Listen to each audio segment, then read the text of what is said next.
Hi guys, welcome to my channel and my newest video. Thank you for clicking on it. Today we are going to do a devotion. This is going to be titled Real Men Don't. First, let's say a prayer. Jehovah, we come to you today first and foremost to thank you for this day, and we thank you for all of your many blessings. I ask that you please watch over those who are suffering from illnesses, from loss, and those who are facing financial challenges and major changes in their life. Please help all those who are going through trials right now to use what they're going through as a way of drawing closer to you. Please help them to use what they're going through as a way of gaining strength. In particular, I ask that you watch over Jeannie Connolly. Please help her with her eyesight and help her to overcome the medical conditions and things that she's being plagued with right now. I ask that you please watch over Cindy and her husband Jeff. Help to give them some positive resolution to the hardships they are facing in their life right now. I ask that you please watch over my cousin and her family who just got over having COVID. Please keep them safe and protect them from having any lifelong lingering issues from having COVID.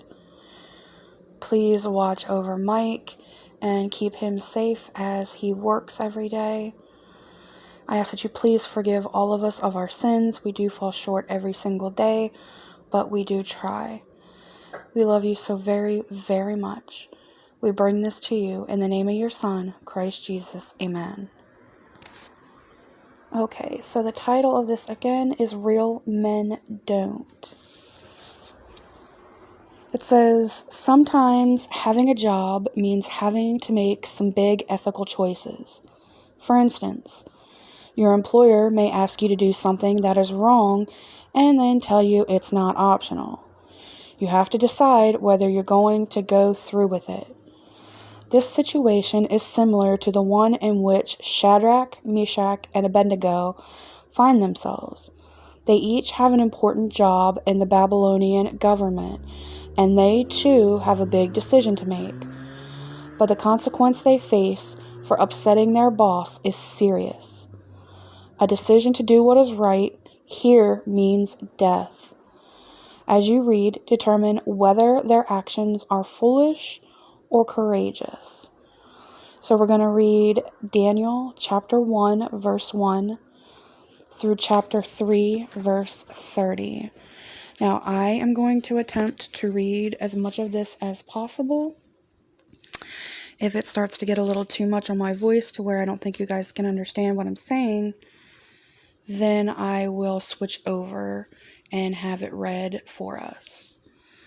Along the way, I'm also going to stop and read some notes that I've written in my Bible.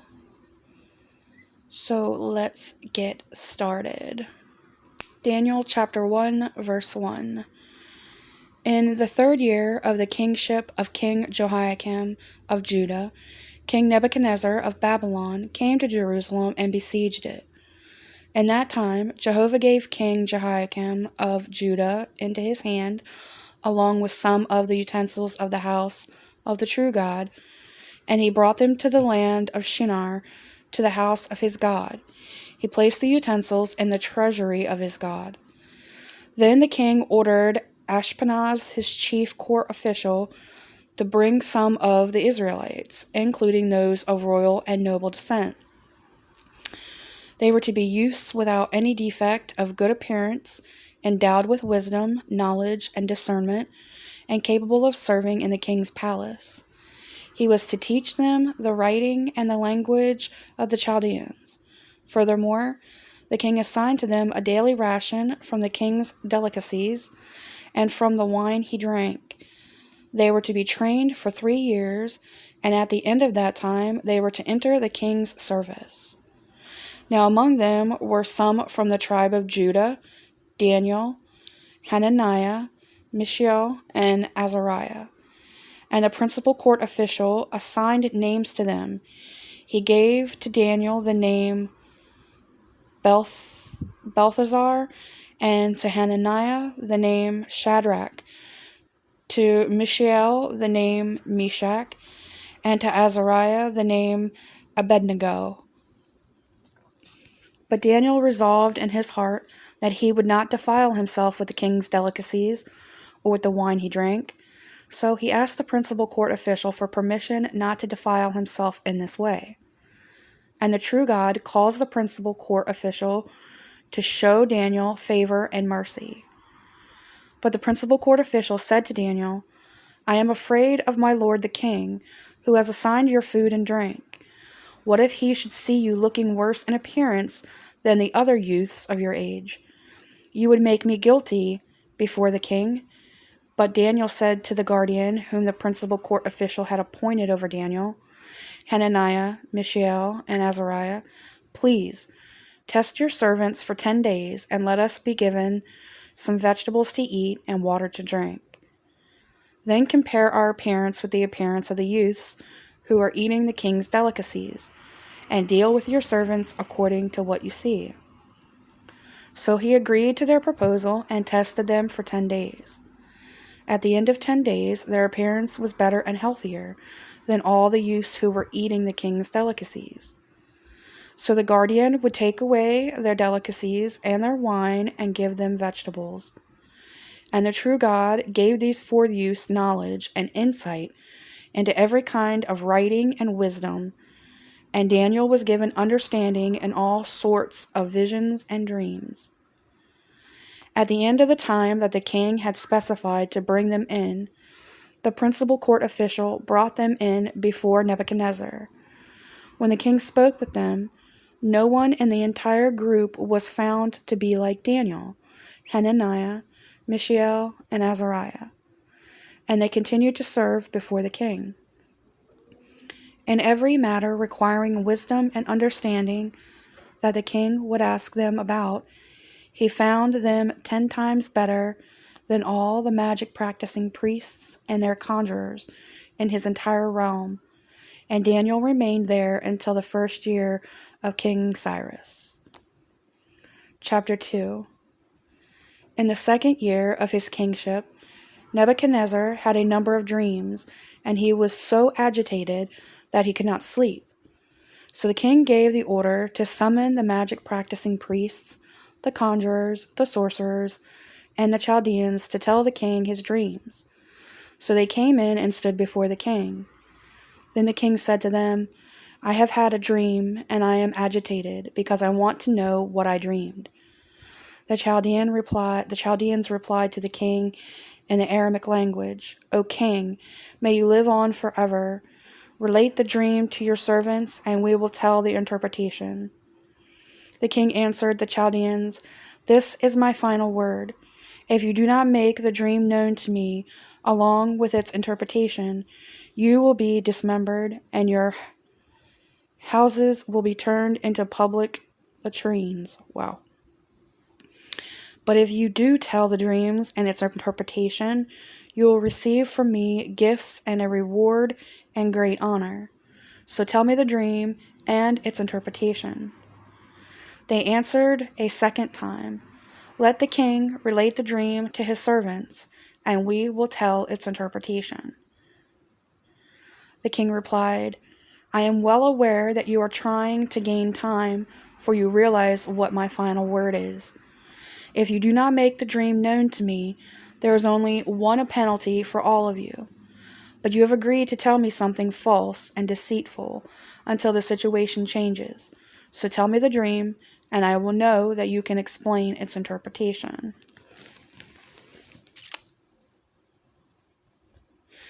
So I have noted here that the magicians were stalling.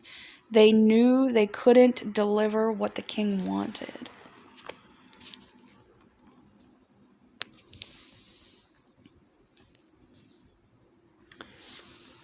And Okay, verse 10 says, the Chaldeans answered the king, and I could be saying these names wrong. If I am, I'm sorry, but I am trying to pronounce them as best I can. The Chaldeans answered the king, there is not a man on earth who is able to do what the king demands, for no great king or governor has asked such a thing of any magic practicing priest or conjurer or Chaldean. And I put in the side note, but God can. God knows everything. So what the king is asking is difficult, and no one exists who could tell the king this except the gods, who do not dwell among mortals. At this, the king flew into a violent rage and gave the order to destroy all the wise men of Babylon. When the order was issued and the wise men were about to be killed, they also looked for Daniel and his companions to put them to death. At that time, Daniel discreetly and cautiously spoke to Arioch, the chief of the king's bodyguard, who had gone out to kill the wise men of Babylon. He asked Arioch, the officer of the king, why is there such a harsh order from the king? Then Arioch informed Daniel about the matter. So Daniel went in and asked the king to grant him time to tell the interpretation to the king. Now I have a note on here as well. It says, in the face of execution, Daniel responded with poise and respect. And I also have here, Daniel hadn't done anything wrong, yet he was called to be executed. This was unfair. Daniel still responded respectfully and asked for time, knowing and trusting Jehovah would come through for him. Okay, let's continue on with verse 17. Daniel then went to his house and informed his companions, Hananiah, Mishael, and Azariah, of the matter. He asked them to pray for mercy from the God of heaven concerning this secret, so that Daniel and his companions would not be destroyed along with the rest of the wise men of Babylon. Then the secret was revealed to Daniel in a vision at night. So Daniel praised the God of heaven. Daniel declared, let the name of God be praised for all eternity, for wisdom and mightiness are his alone. He changes times and seasons, removes kings and sets up kings, gives wisdom to the wise and knowledge to those with discernment. He reveals the deep things and the hidden things. He knows what is in the darkness, and with him the light dwells.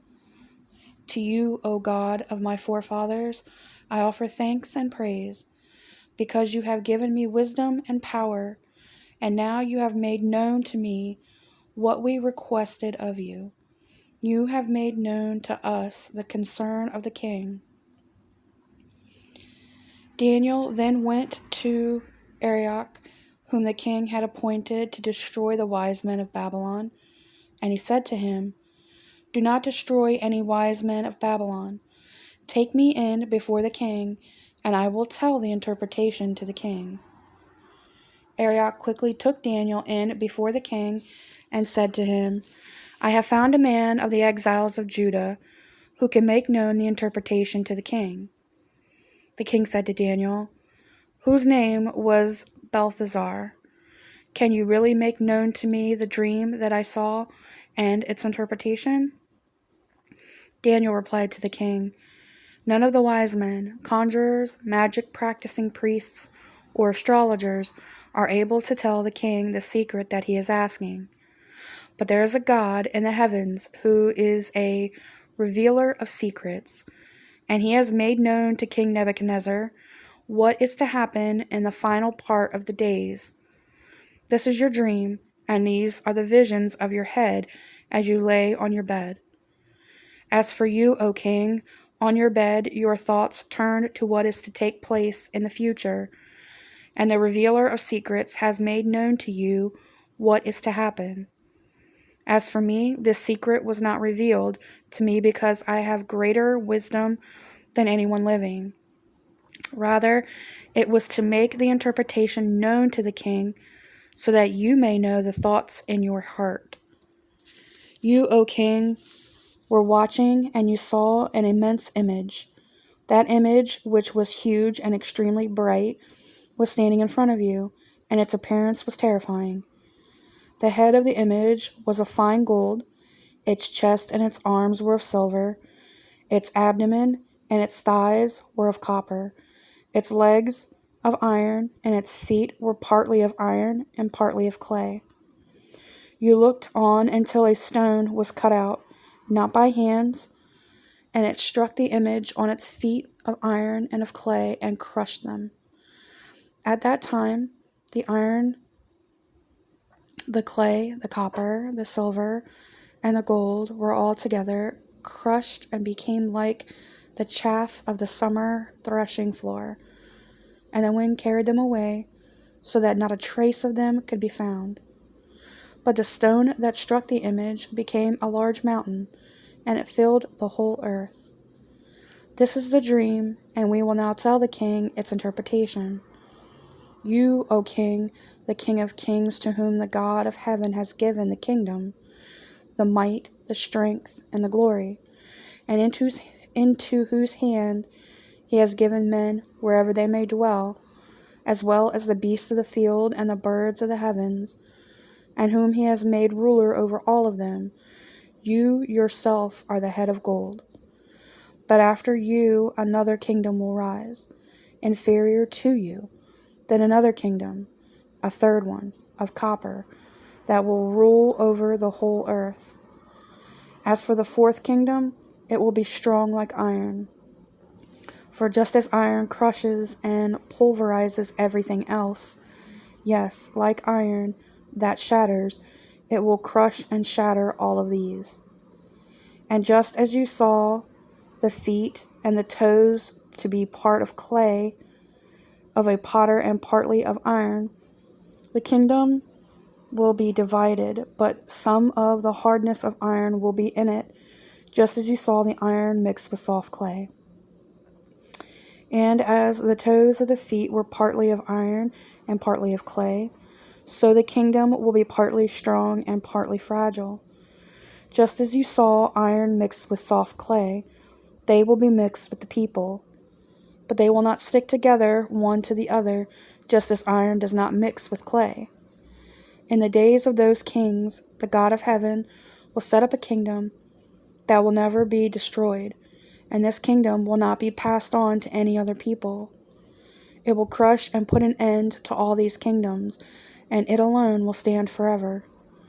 Just as you saw that out of the mountain a stone was cut not by hands, and that it crushed the iron, the copper, the clay, the silver, and the gold.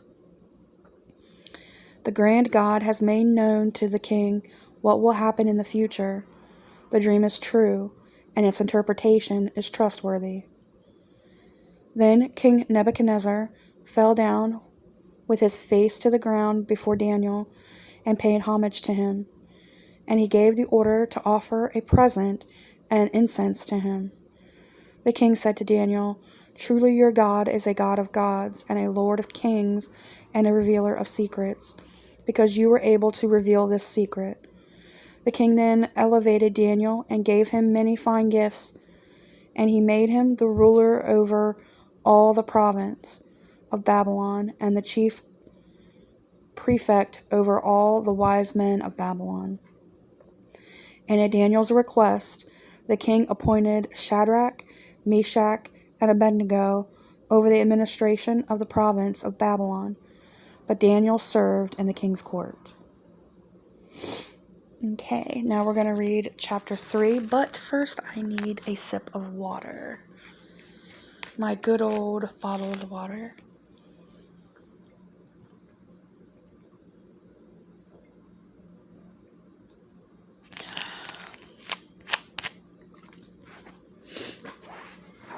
Okay, and here for chapter 3, I have that this is the fiery furnace Okay? Alright, chapter 3. Nebuchadnezzar, the king, made an image of gold that was 60 cubits high and 6 cubits wide. He set it up on the plain of Dura in the province of Babylon. Then King Nebuchadnezzar sent word to assemble the satraps, prefects, governors, advisors, treasurers, judges, magistrates, and all the administrators of the provinces to come to the inauguration of the image that King Nebuchadnezzar had set up. So the satraps, prefects, governors, advisors, treasurers, judges, magistrates, and all the administrators of the provinces assembled for the inauguration of the image that King Nebuchadnezzar had set up. And they stood in front of the image that Nebuchadnezzar had set up. The herald loudly proclaimed, "You are commanded, O people, nations, and language groups, that when you hear the sound of the horn, pipe, zither, triangular harp, stringed instrument, bagpipe, and all the other musical instruments, you must fall down and worship the image of gold that King Nebuchadnezzar has set up. Whoever does not fall down and worship will immediately be thrown into the burning fiery furnace." So when all the peoples heard the sound of the horn, pipe, zither, triangular harp, stringed instrument, and all the other musical instruments, all the peoples, nations, and language groups fell down and worshipped the image of the gold that King Nebuchadnezzar had set up. Now, at that time, some of the Chaldeans came forward and accused the Jews. They said to King Nebuchadnezzar, "O king, may you live on forever.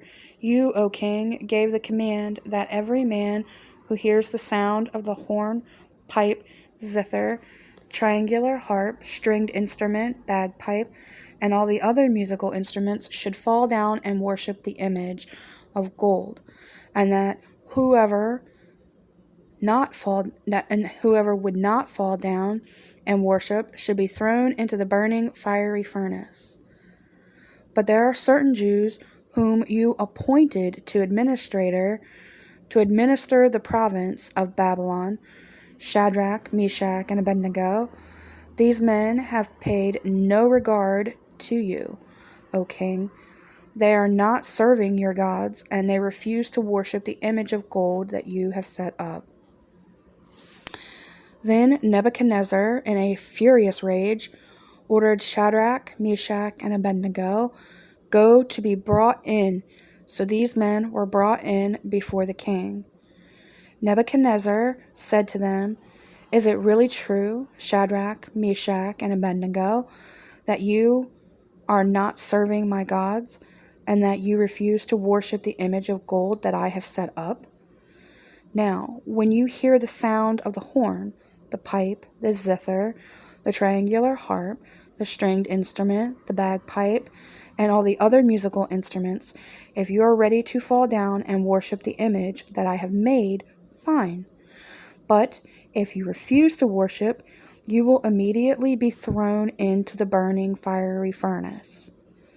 And who is the God who can rescue you out of my hands?" Shadrach, Meshach, and Abednego answered the king, "O Nebuchadnezzar, we have no need to answer you in this matter. If it must be, our God whom we serve is able to rescue us from the burning fiery furnace, O king, and to rescue us from your hand. But even if he does not, let it be known to you, O king, that we will not serve your gods or worship the image of gold that you have set up." Then Nebuchadnezzar became so furious with Shadrach, Meshach, and Abednego that the expression of his face changed toward them, and he gave orders to heat the furnace 7 times hotter than usual. He ordered some of the mighty men from his army to bind Shadrach, Meshach, and Abednego, and to throw them into the burning fiery furnace. So these men were tied up while still wearing their cloaks, garments, caps, and all their other clothing, and they were thrown into the burning fiery furnace. Because the king's command was so harsh, and the furnace was exceptionally hot, the men who took up Shadrach, Meshach, and Abednego were the ones killed by the flames of the fire. But these three men, Shadrach, Meshach, and Abednego, fell bound into the burning fiery furnace. King Nebuchadnezzar then became frightened and quickly rose up and said to his high officials, "Did we not tie up 3 men and throw them into the fire?" They answered the king, "Yes, O king." He said, "Look, I see 4 men walking about free in the midst of the fire, and they are unharmed, and the 4th one looks like a son of the gods." Nebuchadnezzar approached the door of the burning fiery furnace and said, "Shadrach, Meshach, and Abednego, you servants of the Most High God, step out and come here."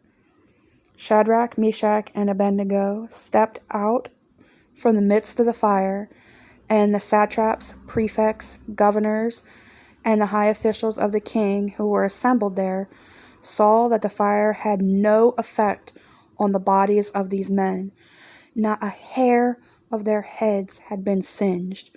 Their cloaks looked no different, and there was not even the smell of fire on them.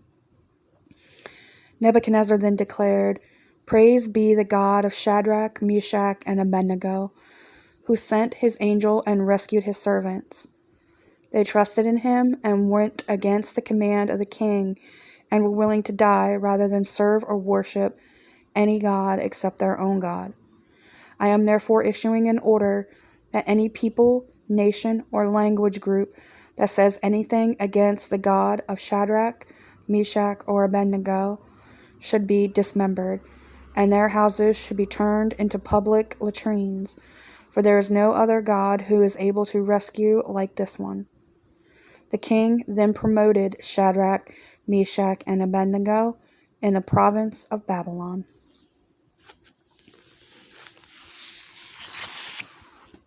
Okay. So Shadrach, Meshach, and Abednego had been ordered to bow down and worship a statue, but they refused. To worship the image would violate Jehovah's command in Exodus 20, verse 3. "You must not have any other God but me." When threatened with execution, they still refused. Then they were given one more chance.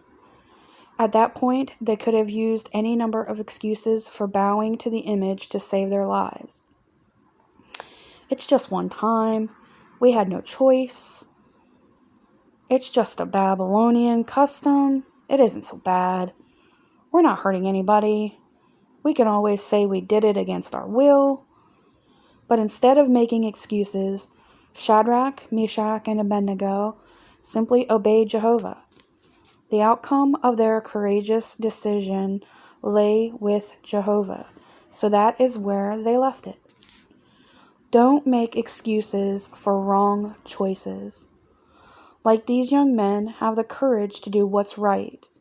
Know that Jehovah is pleased with your obedience and trust him to work out the best for the situation. And I am a firm believer that we all have a choice.